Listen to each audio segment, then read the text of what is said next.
Buongiorno a tutti e benvenuti in questo video tutorial.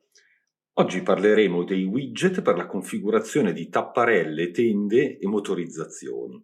Per creare dei widget, tende e tapparelle, dobbiamo portarci in ambiente di configurazione, selezionare nel menu laterale ad albero l'opzione tecnologie, selezioniamo KNX e selezioniamo l'opzione KNX widget. Premiamo il pulsantino con 3 pallini in linea e andiamo nella sezione che riguarda la parte di automazioni.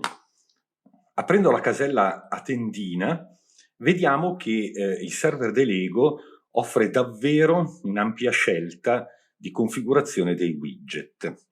Dapprima abbiamo la possibilità di gestire tapparelle con la movimentazione su e giù basata sul tempo. Quindi abbiamo il classico indirizzo di gruppo up-down e l'indirizzo di gruppo trigger che effettua lo stop a una posizione prefissata della tapparella.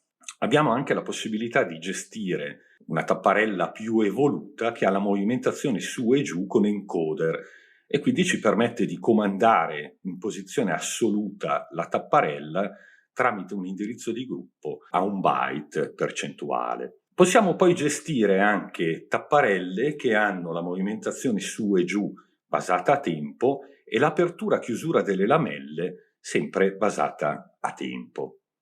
Possiamo anche gestire tapparelle che hanno la movimentazione su e giù percentuale e l'apertura-chiusura e lamelle basata a tempo e infine la modalità più completa in cui la movimentazione su e giù è di tipo percentuale e anche l'apertura-chiusura delle lamelle è di tipo percentuale.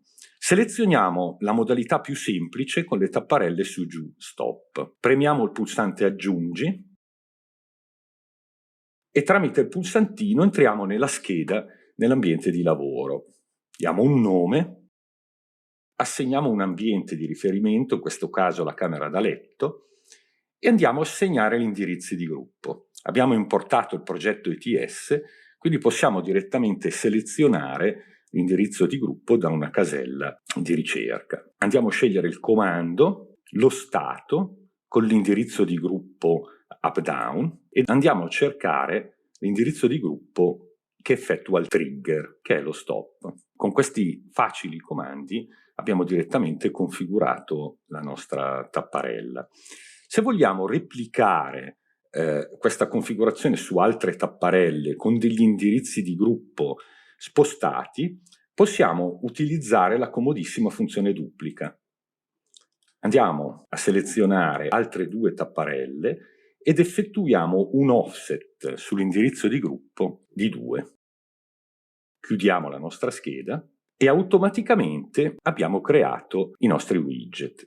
Diamo un nome e non dobbiamo dimenticare di premere il pulsante riavvia per rendere esecutivi questi indirizzi di gruppo e comunicanti direttamente sul bus. Ora vogliamo creare 2 scenari, uno per l'apertura completa di queste tapparelle e uno per la loro chiusura completa.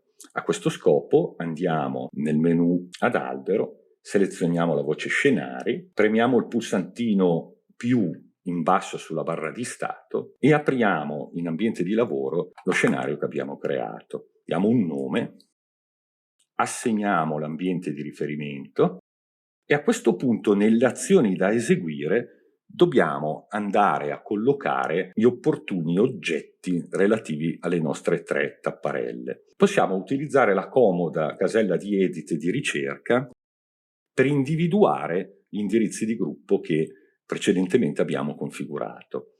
In questo caso noi dobbiamo scegliere l'oggetto up-down e dobbiamo ricordare che sotto il nome indicato in questo risultato di ricerca ci sia una descrizione KNX, cioè non possiamo usare i widget completi, ma dobbiamo utilizzare gli oggetti che hanno come descrizione KNX.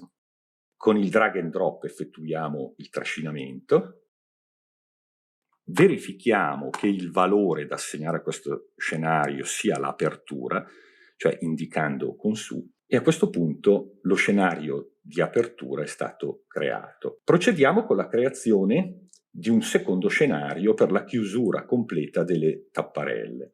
Premiamo il pulsantino più in basso sulla barra di stato e ripetiamo il procedimento. Assegniamo l'ambiente, che è la camera da letto, e ripetiamo la ricerca per individuare gli oggetti da assegnare. A questo punto, tramite trascinamento, andiamo ad associare le azioni. Dobbiamo ricordare di settare il valore, in questo caso, alla posizione di chiusura. A questo punto chiudiamo e abbiamo completato la configurazione delle nostre tapparelle.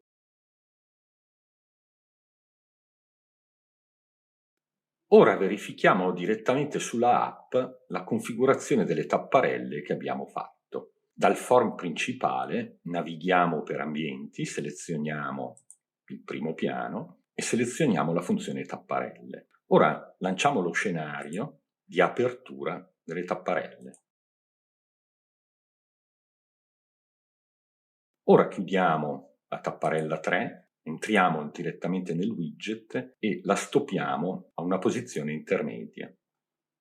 Ora sulla barra degli strumenti selezioniamo gli scenari ed eseguiamo lo scenario di chiusura completa. Possiamo anche creare un programma orario personalizzato per la tapparella 3. A questo scopo facciamo un tap sul profilo orario che si trova sotto il widget ed inseriamo in questo profilo orario degli eventi. Selezioniamo l'ora e lo stato, che in questo caso è l'apertura, ed introduciamo un secondo evento e selezioniamo la chiusura. Torniamo indietro, salviamo questa programmazione e a questo punto la tapparella 3 è pianificata.